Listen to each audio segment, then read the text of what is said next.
আশা করি আপনারা সবাই অনেক ভালো আছেন। তো অনেকদিন পরে আবারও নতুন ভিডিও সিরিজ নিয়ে আমরা চলে এসেছি। অ্যাকচুয়ালি এতদিন ধরে অসুস্থ ছিলাম, যার ফলে নতুন কোনো ভিডিও আমরা বানাতে পারিনি। Let's get start. আজকে আমরা ইম্পর্টেন্ট একটি পার্ট সম্পর্কে জানবো, সেটা হচ্ছে ফাইল পাথস। ফাইল পাথ কি? আমরা যদি একটি ব্রাউজার ওপেন করি আর একটি ওয়েবসাইটে লগ ইন করি, লাইক ধরে নিলাম আমরা আমাদের পছন্দের ওয়েবসাইট HTML বাবাতে লগ ইন করি, ঠিক আছে? HTML.com এ আমরা যদি লগ ইন করি, তাহলে এখানে একটা জিনিস দেখতে পাচ্ছি যে এখানে কিছু ইমেজ আনা হয়েছে অ্যান্ড কিছু ট্যাগস আদার্স কে আনা হয়েছে। তো আমরা ইমেজটা যদি ওপেন করি আরেকটা নিউ ট্যাবে, তো দেখুন এখানে একটি ফাইল পাথ দেখতে পাবেন যে .com, তারপরে WP কন্টেন্ট, তারপরে আপলোড, এইটা একটা ফোল্ডার, এইটা একটা ফোল্ডার, এটা হচ্ছে ফাইলের পাথ। তো এইভাবে অ্যাকচুয়ালি ফাইল পাথ সিলেক্ট করা হয়, ঠিক আছে? তো এটা কিভাবে চলুন দেখে নিই আমরা। সবার প্রথমে আমরা একটি ফোল্ডারকে সিলেক্ট করি, আর একটা ফোল্ডার তৈরি করি। এখানে ধরে নিলাম একটি ফোল্ডার তৈরি করি, ফোল্ডার নামে একটা ফোল্ডার তৈরি করি এবং এই ফোল্ডারের ভিতরে আমরা আরেকটা ইন্ডেক্স ফাইল তৈরি করি, ঠিক আছে? আচ্ছা, ইন্ডেক্স ফাইল আমরা এই ফোল্ডারটা ওপেন করি, ওপেন করার পরে এখানে একটা ইমেজ রাখি।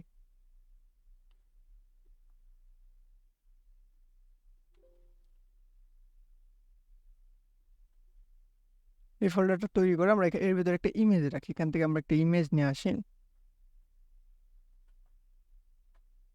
এখান থেকে আমরা এটা ইমেজটা নিয়ে আসি, এই ইমেজটা আমরা এখানে রাখি। দেন এটার একটা নেম দিই, যে 1 দিয়ে দিলাম, ঠিক আছে? তো এরপর আমরা এইখানে চলে আসি, আসার পরে এই ইন্ডেক্সে একটি ফাইলের আগে আমরা একটি ডকুমেন্টস রেডি করি। দেন এটাকে ওপেন উইথ লাইভ সার্ভারে ক্লিক করি, কারণ এই সাইট আমরা দেখে নেব কি আপডেট হচ্ছে। আচ্ছা, এরপর এখানে আমরা একটা HTML ফরম্যাটটা লিখে কি করে HTML ফরম্যাট লিখতে হয় আপনারা কিন্তু সবাই জানেন। HTML ফরম্যাটটা আমরা লিখে নিলাম, লিখার পরে এখন আমরা যদি চাই এখানে যে এই ফাইল ইমেজটা আমরা নিয়ে আসবো, আমরা ইমেজের একটা ট্যাগ নিই। এই তো সোর্সের ভিতরে এখন আমার ফাইলের লোকেশন দিতে হবে। তাহলে ফাইলের লোকেশন কি দেখুন তো, এই ফোল্ডারের সাথে আছে, রুট ফোল্ডারের সাথে যেহেতু আছে, তাহলে আমরা এখানে ফোল্ডার লিখে দেবো।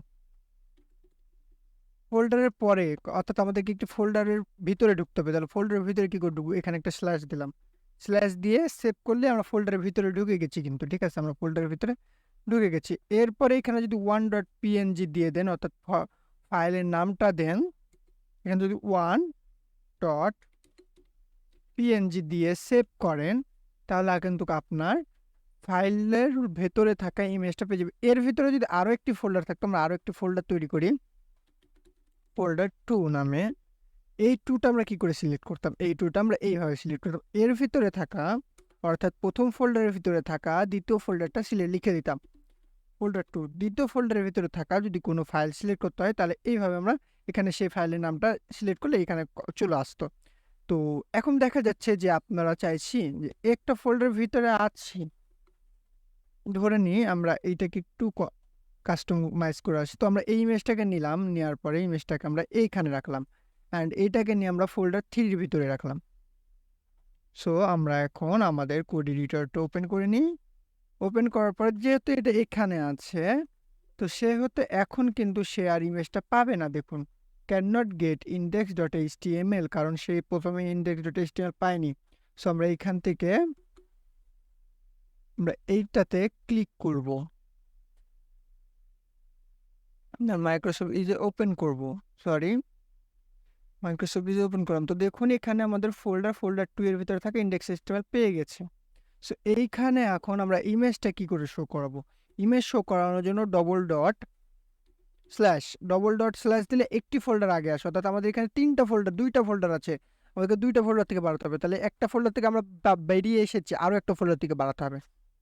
নেক্সট আরও একটি ফোল্ডার থেকে আমরা বাড়িয়ে গেলাম। এখন কিন্তু আমরা এখানে যদি 1.png দিয়ে সেভ করি অ্যান্ড এখানে রিলোড দিই, তাহলে আমাদের ইমেজটা পেয়ে যাবে।